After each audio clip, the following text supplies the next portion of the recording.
ravie de vous retrouver aujourd'hui pour Hello, everyone. I'm delighted to welcome you again to talk about innovative solutions in the field of housing. Cédric Simonin, without further ado, over to you.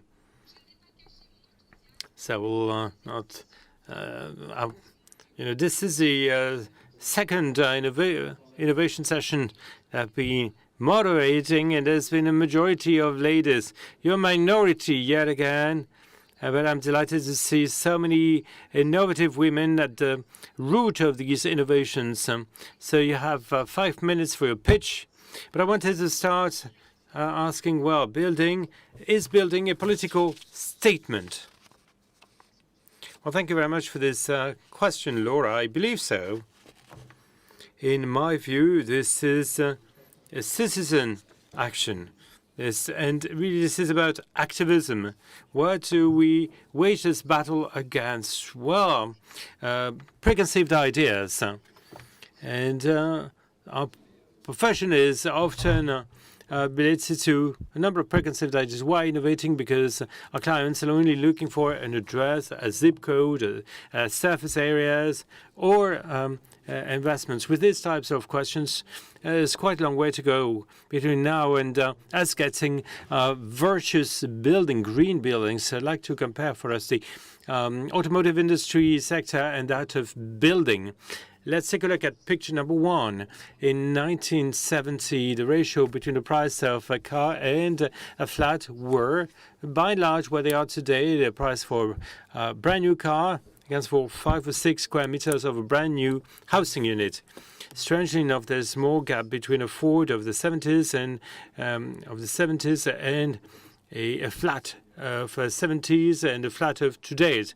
The whole difference resides in the product, simply because the automotive industry systematically worked out its innovations according to 2 parameters. The first one imposed by the state, safety standards, anti-pollution standards, and what's the second one relates to comfort, practical use, GPS. What about housing now? For housing, state-imposed safety, like anti-earthquake rules, or a carbon footprint, for instance, carbon assessments, as it will come in France in 2021. So what was imposed in housing? Well, not that much, and we're more demanding in terms of innovations for your car than for your housing. Why? There's 2 different notions that you need to take into consideration amongst users: the needs and the expectations. The needs are always expressed, like surface areas, a garden, an address, a zip code, and expectations are very rarely expressed.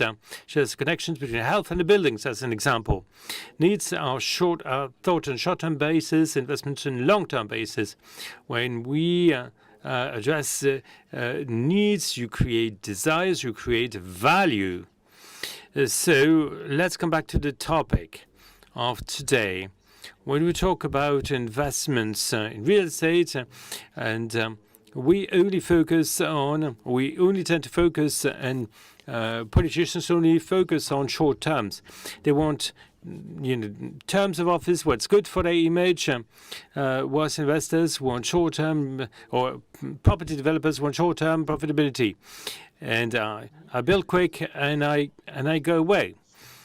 So what about the focus on customers' expectations? So an elected politician does understand the challenges related to sustainable developments, but their primary stakes is about re-elections and terms of office and building short-term. Now, as gardens, as an examples, but with strong innovative choices, the building must become an active player in its territory. Building is almost about a public good, because it can be good for the community. How does that translate in concrete terms? Can we display picture number 2? These are 2 cases in points. I'd like for us to focus on the one which is on the right. There's 51 building so block of flats is the first one in France to be fitted with a depolluting, self-cleaning and bactericid facades. So we have the facing bricks are photocatalytic. So they use the sun to activate a strong oxidation process, transforming organic and inorganic substances in neutral compounds.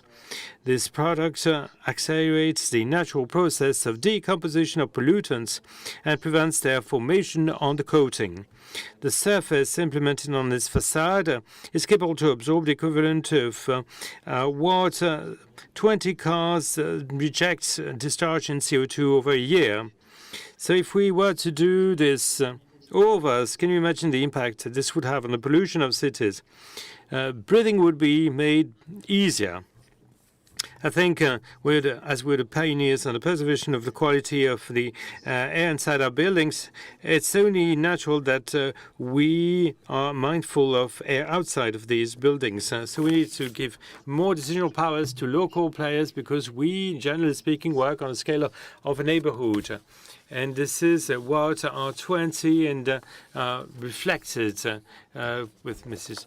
Sabon and Arnold Schwarzenegger as they are watching us, Arnold Schwarzenegger, tonight. So on the side of local elected members, we need to develop long-term solutions, meeting in long-term way the expectations of consumers. Building is a political and citizen actions, and I've been active in this field for many, many years.